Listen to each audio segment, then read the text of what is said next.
Hi, പുതിയ വീട്ടിലോട്ട് സ്വാഗതം. ഇന്ന് വന്നിരിക്കുന്നത് ആട് ജീവിതം റിവ്യൂലോട്ടാണ്. ഈ റിവ്യൂലോട്ട് പോകുന്നതിന് മുമ്പ് ഇതെല്ലാവർക്കും അറിയാം, ഇത് ഒരു ഒറിജിനലായിട്ട് ബേസ്ഡ് ഓൺ ട്രൂ സ്റ്റോറി. ആദ്യം തന്നെ നമുക്ക് ഇതിനകത്ത് ഇത് ബേസ്ഡ് ഓൺ ട്രൂ സ്റ്റോറി അല്ലേ, അപ്പോൾ ഇതിനകത്ത് നജീം എന്ന് പറയുന്ന ആ വ്യക്തിയുടെ ജീവിതത്തിൽ നടന്ന ഒരു സ്റ്റോറി. അപ്പം പുള്ളിയെയും പുള്ളിയുടെ കുടുംബത്തിനെയും ഒന്ന് ചെറുതായിട്ടൊന്ന് സ്മരിച്ചിട്ട് നമുക്ക് റിവ്യൂലോട്ട് പോവാം. ആട് ജീവിതം, ഡയറക്ടർ ബ്ലെസ്സി, സ്റ്റോറി എല്ലാവർക്കും അറിയാം ബെന്യാമിൻ, കാസ്റ്റിംഗ് പൃഥ്വിരാജ്, അമല പോൾ, നജീബായിട്ട് പൃഥ്വിരാജ്, സൈനു, അമല പോൾ.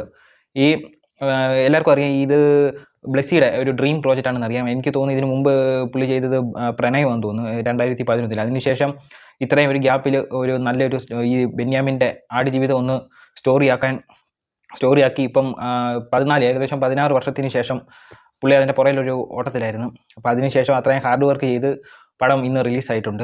അപ്പോൾ ഇത് കണ്ടിട്ട് തോന്നിയെന്ന് പറഞ്ഞാൽ ഇതിൻ്റെ അകത്ത് വേറൊരു റിക്വസ്റ്റ് എനിക്കുണ്ട്. കാരണം ഈ പടത്തിൻ്റെ റീമേക്ക് അവകാശം ആർക്കും ഒരു ഭാഷയിലും കൊടുക്കാതിരിക്കുക. കാരണം ഇതിൻ്റെ റീമേക്ക് അവകാശം ഒരു ഭാഷയിലും കൊടുക്കാതിരിക്കുക. ഇത് ഒരു മലയാളികളുടെ സിനിമയായിട്ട് കാണാനാണ് എനിക്ക് ഇഷ്ടം. പേഴ്സണലി എനിക്കിഷ്ടം. അതും ഇതെന്തിനാ റീമേക്ക് കൊടുത്ത് നശിപ്പിക്കുന്നത്? ഈ പടം മലയാളത്തിൽ തന്നെ, എന്നുവെച്ചാൽ ഈ മലയാളത്തിൽ നിന്നും ഇന്ത്യൻ സിനിമയിലോട്ട് മൊത്തം ഓൾ ഇന്ത്യയിൽ ചേർത്ത് വെക്കാൻ പറ്റിയൊരു സിനിമയാണ്. മലയാളത്തിൽ ഇപ്പം 2028 ഇത്രയും റിസ്ക് എടുത്ത്, എനിക്ക് തോന്നുന്നു ഇത്രയും റിസ്ക് എടുത്ത് ഒരു പടം അങ്ങനെ ചെയ്തിട്ടില്ലെന്ന് തോന്നുന്നു ഇതുവരെ. ഇപ്പം ഈ 2024 തൊട്ട്, എന്നുവെച്ചാൽ മലയാളം പടം ഇറങ്ങിയിട്ട് 1928 തൊട്ട് ഇപ്പം വരെ ഉള്ളത് ഇത്രയും റിസ്ക് എടുത്ത് ഒരു പടം റിലീസാക്കുന്നത് ഇത് ആദ്യമായിട്ടാണെന്ന് എനിക്ക് തോന്നുന്നത്. അതിൻ്റെ റിസൾട്ട് ആടുജീവിതത്തിൽ എന്ന് പറയുന്ന ആടുജീവിതം ഗോഡ് ലൈഫിനകത്ത് അറിയാനുണ്ട് അത്രയ്ക്കും. പിന്നെ പടത്തിലോട്ട് പോകുമ്പം തുടക്കത്തിലെ കാണിക്കുന്നത് എല്ലാവർക്കും നന്ദിയൊക്കെ പറഞ്ഞുകൊണ്ടാണ് പടം തുടങ്ങുന്നത്. അപ്പോൾ തുടക്കത്തിലൊരു ചുഴലിക്കാറ്റാണ് കാണിക്കുന്നത്, അതൊരു മരുഭൂമിയിലുള്ളൊരു ചുഴലിക്കാറ്റ്. അപ്പം അത് നമ്മളെ ഒന്ന് ക്യാച്ച് ആക്കാൻ വേണ്ടിയാണ് കൊടുത്തേക്കുന്നത്. അപ്പോൾ ആ ഒരു ഷോട്ടിൽ തന്നെ നമുക്ക് ഈ പടം എങ്ങനെയുള്ള ഫീലിംഗ് എന്ന് അറിയാനുണ്ട്. ആ ഒരു ഷോട്ടും പിന്നെ വി എഫ് എക്സ് ചില സീനിലൊക്കെ നമുക്ക് അറിയാനുണ്ട്. അത് അത്ര കേടായിട്ട് തോന്നിയിട്ടില്ല. നമുക്ക് ചില സീനിലൊക്കെ, ചില ഒട്ടകത്തിൻ്റെയൊക്കെ ചില സീനുകൾ അറിയാനുണ്ട്. പക്ഷേ അത് എല്ലാവർക്കും ഒന്നും പിടികിട്ടത്തില്ല. നല്ല രീതിയിൽ ചെയ്തിട്ടുണ്ട്, നല്ല വർക്കാണ്. പിന്നെ അത് തുടങ്ങുമ്പം പൃഥ്വിരാജിനെയും പൃഥ്വിരാജിൻ്റെ ഒരു ഫ്രണ്ട്, അത് ഗോകുലിൻ്റെ ഫ്രണ്ട്, പേരിനകത്ത് എനിക്ക് ഓർമ്മ വരുന്നില്ല, ഒറിജിനൽ പേരാണ് ഗോകുൽ. പുള്ളിയും പൃഥ്വിരാജും കൂടി, അതായത് നജീമും കൂടി വെളിയിൽ ജോലിക്ക് പോകുന്നിടത്ത് വെച്ചാണ് പടം കാണിക്കുന്നത്. പിന്നെ അതിനകത്ത് കാണിക്കുന്ന ഫ്ലാഷ് ബാക്കും എനിക്ക് നല്ല രീതിയിൽ ചെയ്തിട്ടുണ്ട്. കാരണം ആ ഒരു ചേരുന്ന രീതി ചെയ്തിട്ടുണ്ട്. പിന്നെ അമല പോളിന് ഇതിനകത്ത് വലിയ സ്പേസ് ഇല്ലെങ്കിലും കൊടുത്ത സീനിലൊക്കെ നല്ല രീതിയിൽ ചെയ്തിട്ടുണ്ട്. പിന്നെ AR റഹ്മാൻ മ്യൂസിക് നമുക്ക് വന്നെങ്കിൽ അത്ര എടുത്തു പറയേണ്ട മ്യൂസിക് അല്ല, എങ്കിലും പുള്ളി ഇത് AR റഹ്മാൻ അല്ല, വേറെ ആര് ചെയ്താലും മ്യൂസിക് ഇങ്ങനെ തന്നെ വരത്തുള്ളൂ. എങ്കിലും AR റഹ്മാൻ്റെ മ്യൂസിക്കും അത്യാവശ്യം തരക്കേടില്ലെന്ന് എനിക്ക് പറയാൻ പറ്റത്തുള്ളൂ.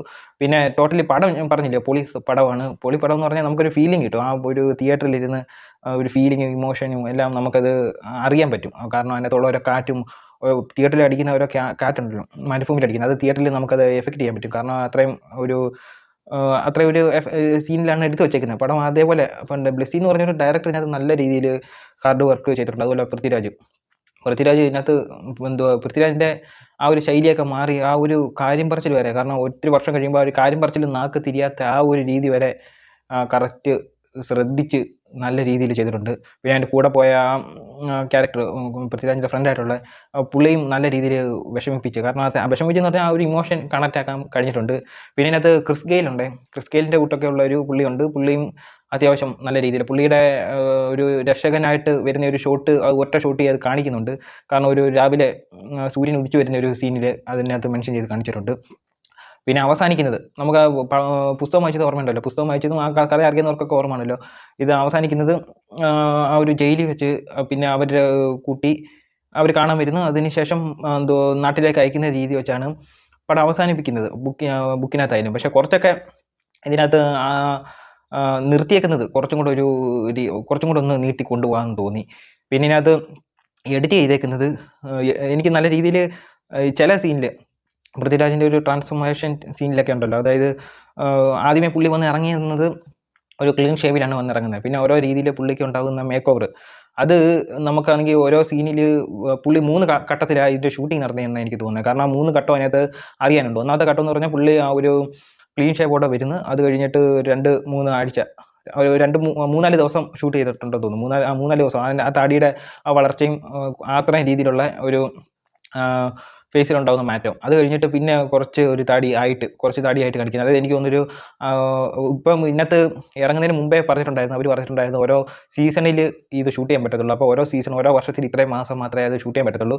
ആ ഒരു ഷൂട്ട് ചെയ്യാൻ പോകുന്നത് അത് അത്രയും നമുക്ക് ഇടവിട്ട് കാണിക്കുന്നുണ്ട്. കാരണം അത്രയും താടി വളർത്തിയ ഷോട്ട് പിന്നെ അടുത്ത സീനിലോട്ട് വരുമ്പം ഇപ്പം ഒരു ഷോട്ടിനകത്ത് പുള്ളിക്ക് ഇത്രയും താടി കാണത്തുള്ളെങ്കിൽ അടുത്ത ഷോട്ടിൽ ഇത്രയും കാണുന്നുണ്ട്. അതിപ്പം ഒരു ആ ഒരു കാലഘട്ടം നമുക്ക് കാണിക്കാൻ വേണ്ടി ഒരു ഡേറ്റ് അതിനകത്ത് കാണിക്കാൻ തോന്നി. പിന്നെ പരിഭാഷ, ഈ അറബികൾ തമ്മിൽ കാര്യം പറയുന്ന രീതിയിൽ ചില രീതിയിൽ പരിഭാഷ കാണിക്കുന്നുണ്ട്. ആ പരിഭാഷ പൃഥ്വിരാജിനെ ചിലപ്പോൾ ഇതുപോലെ നജീബ് എന്ന് പറയുന്ന ക്യാരക്ടറിനെ ഇതുപോലെ അടിക്കുന്നതും ചാറ്റ കൊണ്ട് അടിക്കുന്നതൊക്കെ കാണിക്കുന്നുണ്ട്. പക്ഷെ അന്നേരമൊക്കെ പറയുന്നതൊന്നും ഇത് പരിഭാഷയിൽ കാണിക്കായിരുന്നു. പക്ഷെ അത് ചില സീനിലേ അവർ കാണിച്ചിട്ടുള്ളൂ.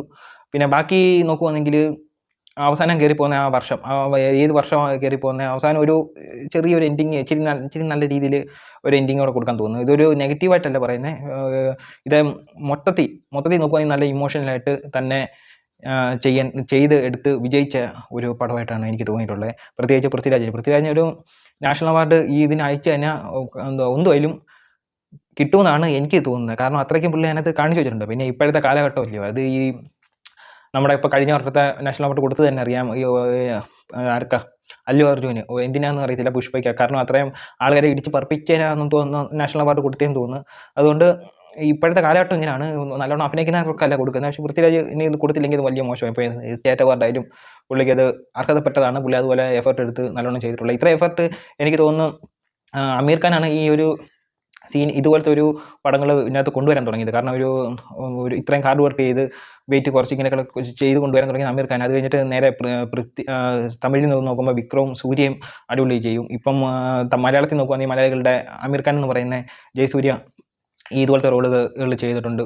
ഇപ്പം പൃഥ്വിരാജ് ആദ്യമായിട്ടാണ് ചെയ്തതെന്ന് തോന്നുന്നു. പക്ഷേ പുള്ളിയുടെ ഒരു ബെസ്റ്റ് പെർഫോമൻസ് ആണ് ഇതിനകത്ത് എനിക്ക് തോന്നിയിട്ടുള്ളത്. പിന്നെ പുള്ളിനകത്ത് ആ ജാക്കറ്റൊക്കെ ഊരിക്കളഞ്ഞ് നടക്കുന്ന ഒരു സീനുണ്ട്. അതൊക്കെ കാണുമ്പം ഫുൾ എല്ലും തൊലി. അത് കാണുമ്പോൾ പുള്ളി എന്ത് വേണ്ടി കഷ്ടപ്പെട്ടിട്ടുണ്ടെന്ന് നമുക്ക് മനസ്സിലാവും. അപ്പോൾ ഇത്രയേ ഉള്ളൂ. ഇത് മെയിൻ ഈ ഒരു പടത്തിന് ഈ ഒരു റിവ്യൂ ആരെങ്കിലും ഈ പടത്തിലുള്ള ആരെങ്കിലും കാണുന്നുണ്ടെങ്കിൽ പ്രത്യേകിച്ച് ഇത് റീമേക്ക് ചെയ്യാനുള്ള അവകാശം ആർക്കും കൊടുക്കാതിരിക്കുക. ഇത് മലയാളികളുടെ പടമായിട്ട് തന്നെ നിലനിൽക്കുക. വേറൊരു കാര്യം പറയാൻ വിട്ടുപോയി. സാധാരണ ട്രൂ സ്റ്റോറികൾ കാണിക്കുമ്പം ഈ പടത്തിൻ്റെ അവസാനം ഇത് അനുഭവിച്ച എന്നുവെച്ചാൽ ഈ സ്റ്റോറി അനുഭവിച്ച ആൾക്കാരെ പറ്റി മെൻഷൻ ചെയ്ത് കാണിക്കാറുണ്ട്. കാരണം അവസാനം അവരുടെ ജീവിതത്തിൽ എന്തൊക്കെ നടന്നതെന്നുള്ളൊരു ഫോട്ടോ സഹിതം ഒന്ന് കാണിക്കാറുണ്ട്. എല്ലാം മിക്കവാറും ഉള്ള ട്രൂ സ്റ്റോറികളെല്ലാം കാണിക്കാറുണ്ട്. പക്ഷേ ഇതിനകത്ത് അങ്ങനെ കാണിക്കുന്നില്ല. അതെന്തുവാന്ന് മനസ്സിലാവുന്നില്ല. കാരണം അതിൻ്റെ അവസാനം, ഈ സിനിമയുടെ അവസാനം ഇത് ട്രൂ സ്റ്റോറി അഭിനയിച്ച ഏത് വർഷമാണെന്നോ അത് പുള്ളിയുടെ നജീമിൻ്റെ 2-3 ഫോട്ടോസും അവൻ്റെ കുടുംബത്തിൻ്റെ ഫോട്ടോസും കുറച്ച് ഒന്ന് കാണിച്ചെങ്കിൽ നല്ലതായിരുന്നു എന്ന് തോന്നി. പക്ഷേ ഇതിനകത്ത് അങ്ങനെ ഉണ്ടായില്ല. അതും കൂടെ വെച്ചായിരുന്നെങ്കിൽ വളരെ നല്ലതായിരുന്നു.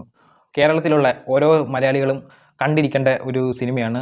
എന്നുവെച്ചാൽ ഓരോ മലയാളികളുടെ വീട്ടിൽ കാണും, വിദേശത്ത് പ്രവാസിയായിട്ടുള്ള ഒരാളെങ്കിലും കാണാതിരിക്കത്തില്ല. അപ്പോൾ അവരും ഇത് ഓരോരുത്തരും കണ്ടിരിക്കേണ്ട സിനിമയാണ്. അപ്പോൾ അവരുടെ ജീവിതത്തിൽ നടക്കുന്ന അവരുടെ കഷ്ടപ്പാടുകളും എല്ലാം ഓരോരുത്തരും മനസ്സിലാക്കണം. അപ്പോൾ എല്ലാ മലയാളികളും ഇത് ഒരു വട്ടമെങ്കിലും കണ്ടിരിക്കേണ്ട ഒരു സിനിമയാണ്. അപ്പോൾ ഇത്രയേ ഉള്ളൂ. പടം നല്ല പടമാണ്. എല്ലാവരും പോയി കാണുക. അപ്പോൾ അടുത്തൊരു വീഡിയോ വരുന്നത്. ബൈ.